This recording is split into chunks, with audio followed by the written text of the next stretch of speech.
ಮಾತಾ ಸತಿ ತಮ್ಮ ದೇಹವನ್ನು ತ್ಯಜಿಸಿದ್ದರು ಮತ್ತು ಮಹಾದೇವರು ಲೋಕವನ್ನೇ ತ್ಯಜಿಸಿದ್ದರು. ಅವರು ತಮ್ಮ ಪ್ರಿಯತಮೆಯ ಪಾರ್ಥಿವ ದೇಹವನ್ನು ಭುಜದ ಮೇಲೆ ಹೊತ್ತು ಸಾಗುತ್ತಿದ್ದರು. ಯಾವುದೇ ಶಬ್ದವಿಲ್ಲ, ಯಾವುದೇ ಕ್ರಂದನವಿಲ್ಲ, ಕೇವಲ ಮೌನವಿತ್ತು, ಶೂನ್ಯತೆಯಿತ್ತು ಮತ್ತು ವಿಯೋಗದ ಅನಂತ ಅಗ್ನಿ ಎಲ್ಲೆಡೆ ಹರಡುತ್ತಿತ್ತು. ದೇವಗಣ, ಋಷಿಗಳು ಹಾಗೂ ಸಂಪೂರ್ಣ ಸೃಷ್ಟಿಯು ನಿಶ್ಶಬ್ದವಾಗಿ ಈ ದಿವ್ಯ ವಿಯೋಗವನ್ನು ನೋಡುತ್ತಲೇ ಇತ್ತು. ಆ ವೇಳೆ ಆದಿಶಕ್ತಿಯು ಹೊಸ ರೂಪದಲ್ಲಿ ಪುನರ್ಜನ್ಮ ತಾಳಿದರು. ರಾಜ ಹಿಮವಾನ್ ಅವರ ಮನೆಗೆ ಒಂದು ದಿವ್ಯ ಕನ್ಯೆ ಜನಿಸಿದರು. ಅವರನ್ನು ನಾವಿಂದು ಮಾತಾ ಪಾರ್ವತಿಯವರು ಎಂದು ಗುರುತಿಸುತ್ತೇವೆ. ಅವರ ಕಣ್ಣುಗಳು ಅಂಧಕಾರದಲ್ಲಿಯೂ ಬೆಳಕನ್ನು ಹರಡುತ್ತಿವೆ. ಅವರ ಕಪ್ಪು ರೇಷ್ಮೆಯಂತಹ ದಟ್ಟವಾದ ಕೂದಲು, ಮುಖದಲ್ಲಿ ಶಾಂತಿಯೂ ತುಂಬಿದ ಮಂದಹಾಸ, ಇದನ್ನು ಕಂಡು ಸ್ವರ್ಗದ ಇಂದ್ರಲೋಕವು ಮೋಹಗೊಂಡಿತು. ಆದರೆ ಅವರ ಹೃದಯದಲ್ಲಿ ಒಂದೇ ಹೆಸರು ಲಿಖಿತವಾಗಿತ್ತು, ಶಿವ. ಆದರೆ ಮಹಾದೇವರ ಪ್ರೀತಿಯನ್ನು ಪಡೆಯುವುದು ರೂಪದಿಂದಲೂ ಅಲ್ಲ, ವಂಶದಿಂದಲೂ ಅಲ್ಲ, ಜನ್ಮದಿಂದಲೂ ಅಲ್ಲ. ಅದು ಸಾಧ್ಯವಾಗುವುದು ತಪಸ್ಸಿನಿಂದ, ಆತ್ಮಬಲದಿಂದ ಮತ್ತು ಸಂಪೂರ್ಣ ಸಮರ್ಪಣೆಯಿಂದ ಮಾತ್ರ ಸಾಧ್ಯ. ಇದು ಮಾತಾ ಸತಿಯ ತ್ಯಾಗದ ಗಾಥೆ, ಮಹಾದೇವರ ಮೌನ ವಿಯೋಗದ ಪ್ರಯಾಣ ಮತ್ತು ಮಾತಾ ಪಾರ್ವತಿಯವರ ಕಠಿಣ ತಪಸ್ಸು. ಅದು ಸ್ವತಃ ಮಹಾಕಾಲನ ಹೃದಯವನ್ನೇ ಕರಗಿಸಿದು. ಇದೇ ಕಥೆ ಸಾವನಿನ ತಿಂಗಳನ್ನು ಪವಿತ್ರ ಹಾಗೂ ಅದ್ಭುತವಾಗಿಸುತ್ತದೆ. ಇದನ್ನು ಸತ್ಯಯುಗದ ಘಟನೆ. ಆ ಕಾಲದಲ್ಲಿ ಪ್ರಜಾಪತಿ ದಕ್ಷ ಎಂಬ ಮಹಾ ತೇಜಸ್ವಿ ರಾಜರಿದ್ದರು.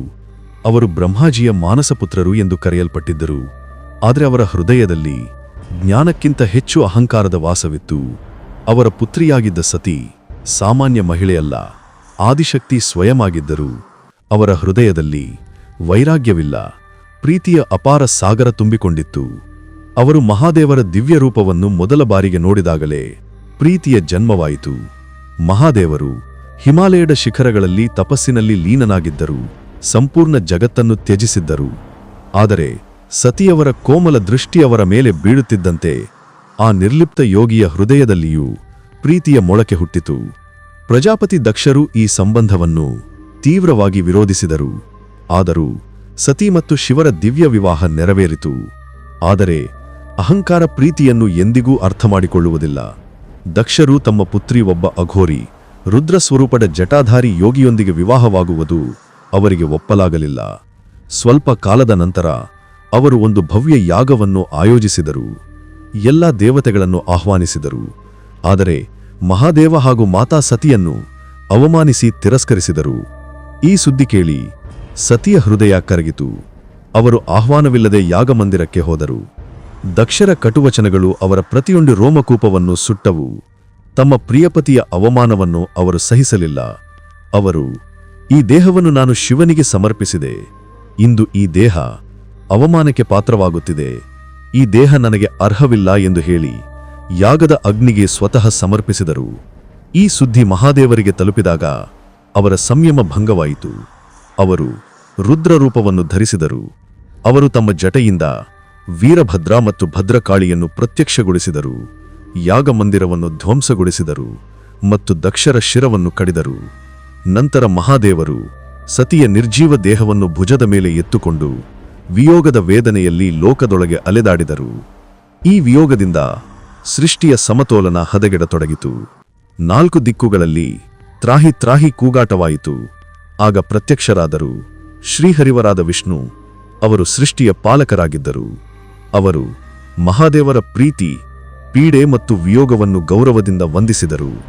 ಆದರೆ ಅವರ ದಿವ್ಯ ದೃಷ್ಟಿಗೆ ಇದು ಮುಂದುವರೆದರೆ ಸೃಷ್ಟಿಯ ನಾಶವಾಗುವುದು ಖಚಿತವೆಂದು ತಿಳಿಯಿತು. ಅವರು ತಮ್ಮ ಕೈಯಲ್ಲಿ ಸುದರ್ಶನ ಚಕ್ರವನ್ನು ಚಲಿಸಿದರು. ಚಕ್ರವು ಸತಿಯ ದೇಹವನ್ನು 51 ತುಂಡುಗಳಾಗಿ ವಿಭಜಿಸಿತು. ಆ ತುಂಡುಗಳು ಭೂಮಿಯ ವಿವಿಧ ಭಾಗಗಳಿಗೆ ಬೀಳುತ್ತಲೇ ಅಲ್ಲಿ ಆದಿಶಕ್ತಿಯ ಅಮಿತ ಜ್ಯೋತಿ ಪ್ರತ್ಯಕ್ಷವಾಗಿ ಶಕ್ತಿಪೀಠಗಳಾಗಿ ಸ್ಥಾಪಿತವಾದವು. ಕಾಮಾಖ್ಯ, ಕಾಲಿಘಾಟ್, ಜ್ವಾಲಾಮುಖಿ, ಹಿಂಗ್ಲಾಜ್, ವೈಷ್ಣೋದೇವಿ, ತ್ರಿಪುರ ಸುಂದರಿ, ಬ್ರಹ್ಮರಾಂಭ ಮುಂತಾದ ಪವಿತ್ರ ಕ್ಷೇತ್ರಗಳು ಇಂದಿಗೂ ಪ್ರೀತಿಯ, ಶಕ್ತಿಯ ಮತ್ತು ತ್ಯಾಗದ ಸಂಕೇತಗಳಾಗಿ ಪೂಜಿಸಲ್ಪಡುತ್ತಿವೆ.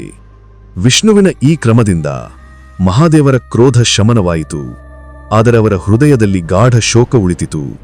ಅವರು ಹಿಮಾಲಯದ ಶಿಖರಗಳಿಗೆ ಹಿಂತಿರುಗಿ ಮೌನವ್ರತ ಧರಿಸಿ ಮತ್ತು ಗಾಢ ತಪಸ್ಸಿನಲ್ಲಿ ಲೀನರಾದರು. ಆದಿಶಕ್ತಿ ಸತೀ ರೂಪದಲ್ಲಿ ಯಾಗಾಗ್ನಿಗೆ ಸಮರ್ಪಿಸಿಕೊಂಡ ನಂತರ ಪುನರ್ಜನ್ಮ ತಾಳಿದರು. ಈ ಬಾರಿ ಹಿಮಾಲಯಾಧಿಪತಿ ರಾಜ ಹಿಮವಾನ್ ಮತ್ತು ಅವರ ಪತ್ನಿ ಮಾತಾ ಮೀನಾ ಅವರ ಮನೆಗೆ ಪಾರ್ವತಿ ಎಂಬ ದಿವ್ಯಕನ್ಯೆ ಜನಿಸಿದರು. ಅವರ ಜನ್ಮದ ಕ್ಷಣದಲ್ಲಿ ಸಂಪೂರ್ಣ ಹಿಮಾಲಯ ಪ್ರಕಾಶದಿಂದ ತುಂಬಿತು. ದಿಕ್ಕುಗಳು ನಗತ್ತಾ ಹೂವಿನ ಮಳೆಯನ್ನೇ ಸುರಿಸಿತು. ಪ್ರಕೃತಿಯ ಆನಂದದಿಂದ ತುಂಬಿತು. ಮಾತಾ ಮೀನಾ ಮತ್ತು ರಾಜ ಹಿಮವಾನ್ ಪಾರ್ವತಿಯನ್ನು ತಮ್ಮ ಕಣ್ಣಿನ ತಾರೆ ಹಾಗೂ ಹೃದಯದ ಪ್ರಾಣವಾಯು ಆಗಿಯೋ ಬೆಳೆಸಿದರು. ಆದರೆ ಪಾರ್ವತಿಯ ಹೃದಯದಲ್ಲಿ ಒಂದೇ ಸಂಕಲ್ಪವಿತ್ತು, ಮಹಾದೇವರನ್ನು ಪಡೆಯುವುದು. ಅವರಿಗೆ ಹಿಂದಿನ ಜನ್ಮದ ಸ್ಮೃತಿಗಳು ಉಳಿದಿದ್ದವು. ಬಾಲ್ಯದಿಂದಲೇ ಒಂದೇ ಗುರಿಯನ್ನು ಹೊಂದಿದ್ದರು, ಶಿವನನ್ನು ಮತ್ತೆ ಪಡೆಯುವುದು. ಅವರು ಪರ್ವತದ ಎತ್ತರದ ಸ್ಥಳಗಳಲ್ಲಿ ಕುಳಿತು ಶಿವನ ಕಥೆಗಳನ್ನು ಕೇಳುತ್ತಿದ್ದರು. ಅವರ ರೂಪವನ್ನು ಧ್ಯಾನಿಸುತ್ತಿದ್ದರು ಮತ್ತು ಒಂದೇ ವ್ರತವನ್ನು ಕೈಗೊಂಡಿದ್ದರು, ಅವರನ್ನು ನಾನು ಅಳವಡಿಸಿಕೊಳ್ಳುತ್ತೇನೆ, ಅವರೊಂದಿಗೆ ಇರುತ್ತೇನೆ ಎಂದು.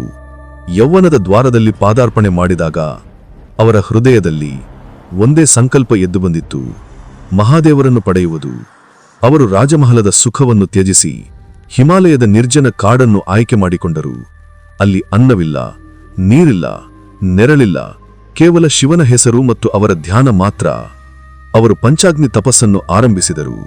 4 ದಿಕ್ಕುಗಳಲ್ಲಿ ಅಗ್ನಿ, ಮೇಲೆ ತೀವ್ರವಾದ ಸೂರ್ಯ ಮತ್ತು ಮಧ್ಯದಲ್ಲಿ ಧ್ಯಾನಸ್ಥರಾಗಿರುವ ಪಾರ್ವತಿ. ಅವರ ದೇಹವನ್ನು ಅಗ್ನಿ ಸುಟ್ಟರು, ಮನಸ್ಸು ಶಿವನಲ್ಲಿ ಲೀನವಾಗುತ್ತಲೇ ಇತ್ತು. ವರ್ಷಗಳು ಕಳೆದವು, ಋತುಗಳು ಬದಲಾಗಿದವು. ಅವರು ಅನ್ನವನ್ನು ಸ್ವೀಕರಿಸಲಿಲ್ಲ, ನೀರನ್ನು ಸೇವಿಸಲಿಲ್ಲ. ಅವರು ನಿರಂತರವಾಗಿ ಓಂ ನಮಃ ಶಿವಾಯ ಎಂಬ ಜಪವನ್ನು ಮಾಡುತ್ತಲೇ ಇದ್ದರು. ಅವರ ತಪಸ್ಸಿಗೆ ಪ್ರಕೃತಿಯೇ ವಂದಿಸಿತು. ಪಕ್ಷಿಗಳು ಮೌನವಾಗಿದ್ದವು, ದೇವತೆಗಳು ಆಶ್ಚರ್ಯಗೊಂಡರು. ಇಂದ್ರನ ನೇತೃತ್ವದಲ್ಲಿ ಚಿಂತನೆ ನಡೆಯಿತು. ಶಿವ ಮತ್ತು ಪಾರ್ವತಿಯ ಸಂಯೋಗವಾಗದಿದ್ದರೆ ಪ್ರೀತಿಯೂ ಸಮತೋಲನವೂ ನಾಶವಾಗುತ್ತವೆ. ಆಗ ಪ್ರೇಮದ ದೇವತೆ ಕಾಮದೇವರನ್ನು ಕಳುಹಿಸಲಾಯಿತು. ಅವರೊಂದಿಗೆ ಅವರ ಅರ್ಧಾಂಗಿನಿ ರತಿ ಕೂಡ ಬಂದರು. ಕಾಮದೇವನು ಪುಷ್ಪ ಬಾಣಗಳನ್ನು ಹಾರಿಸಿದರು. ಪ್ರೀತಿಯ ಅಲೆಗಳು ಹರಡಿದವು. ಆದರೆ ಯೋಗೇಶ್ವರ ಶಿವನು ತಮ್ಮ 3ನೇ ನೇತ್ರವನ್ನು ತೆರೆಯುತ್ತಲೇ ಕಾಮದೇವನು ಭಸ್ಮಗೊಂಡನು. ದೇವತೆಗಳು ಶೋಕದಿಂದ ಮುಳುಗಿದರು. ಪ್ರಕೃತಿ ಮೌನಗೊಂಡಿತು. ಸುತ್ತಮುತ್ತಲಿನ ವಾತಾವರಣ ಸ್ತಬ್ಧವಾಯಿತು. ಪರ್ವತಗಳು ಮೌನಗೊಂಡವು. ದೇವತೆಗಳ ಸಭೆ ಭಯದಿಂದ ನಡುಗಿತು. ರತಿ ಕಾಮದೇವನ ಅರ್ಧಾಂಗಿನಿಯಾಗಿದ್ದಂತೆ ಆ ಕ್ಷಣದಲ್ಲಿಯೇ ಅಳುತ್ತ ಭೂಮಿಗೆ ಬೀಳುತ್ತಲೇ ಉಳಿದರು. ಅವರ ಆಕ್ರಂದನದಲ್ಲಿ ವಿಯೋಗದ ವಿಷವಿತ್ತು. ಅವರ ಕಣ್ಣಿನಿಂದ ಕಣ್ಣೀರಿನ ಧಾರೆ ಹರಿಯುತ್ತಿತ್ತು. ಹೃದಯದಿಂದ ಶಾಪದ ಅಗ್ನಿ ಹೊರಹೊಮ್ಮಿತು. ಅವರು ಕ್ರೋಧದಿಂದ, ಹೇ ಪಾರ್ವತಿ, ನೀನೇ ನನ್ನ ಸ್ವಾಮಿಯ ಅಂತ್ಯಕ್ಕೆ ಕಾರಣವಾದೆ. ನಿನ್ನ ಪ್ರೀತಿ ಮತ್ತು ತಪಸ್ಸಿನಿಂದ ನನ್ನ ಜೀವನದಿಂದ ಪ್ರೀತಿಯೇ ಕಳೆದುಹೋಯಿತು. ನಾನು ನಿನಗೆ ಶಾಪ ಕೊಡುತ್ತೇನೆ. ನೀನು ಎಂದಿಗೂ ನಿನ್ನ ಗರ್ಭದಿಂದ ಸಂತಾನವನ್ನು ಹೊಂದುವುದಿಲ್ಲ. ಎಲ್ಲ ದಿಕ್ಕುಗಳು ಮೌನಗೊಂಡವು. ದೇವತೆಗಳು ಪ್ರೀತಿಯನ್ನು ಹರಡುವುದಕ್ಕೆ ಬಂದಿದ್ದರು. ಶೋಕ ಮತ್ತು ನಿರಾಶೆಯಿಂದ ಸ್ವರ್ಗಕ್ಕೆ ಹಿಂತಿರುಗಿದರು. ಆದರೆ ಆ ಸಮಯದಲ್ಲಿಯೂ ಪ್ರಳಯದ ದೃಶ್ಯ ಎದುರಿದ್ದರು. ಪಾರ್ವತಿಯವರ ಸಂಕಲ್ಪ ಡಗಮಗವಾಗಲಿಲ್ಲ. ಅವರ ಕಣ್ಣಲ್ಲಿ ಭಯವಿಲ್ಲ, ಹೃದಯದಲ್ಲಿ ಸಂಶಯವಿಲ್ಲ. ಅವರು ಅಗ್ನಿಯ ಮಧ್ಯದಲ್ಲಿರುವ ಶಿಲೆ ಹಾಗೆ ಸ್ಥಿರವಾಗಿಯೇ ಕುಳಿತಿದ್ದರು. ಅವರೊಳಗೆ ಒಂದೇ ಮಂತ್ರದ ನಾದ ಕೇಳುತ್ತಿತ್ತು, ಓಂ ನಮಃ ಶಿವಾಯ. ಅನೇಕ ವರ್ಷಗಳ ತಪಸ್ಸಿನ ನಂತರ ಹಿಮಶಿಖರಗಳು ವಂದಿಸಲು ಆರಂಭಿಸಿದಾಗ ಅಂತಿಮವಾಗಿ ತ್ರಿನೇತ್ರಧಾರಿ ನೀಲಕಂಠ ಭೂತನಾಥ ಸ್ವಯಂ ಶಿವನು ಪ್ರತ್ಯಕ್ಷರಾದರು. ಅವರು ಕಂಡದ್ದು ಕ್ಷೀಣವಾದ ದೇಹದ ನಡುವೆಯೂ ಅಮರ ಪ್ರೀತಿಯ ಜ್ವಾಲೆಯಿಂದ ಹೊಳೆಯುತ್ತಿದ್ದ ಪಾರ್ವತಿ. ಮಹಾದೇವರು ಹೇಳಿದರು, ಹೇ ದೇವಿ, ನಿನ್ನ ಪ್ರೀತಿ, ತಪಸ್ಸು ಮತ್ತು ಸಂಕಲ್ಪ ಅಡಿಗವಾಗಿದೆ.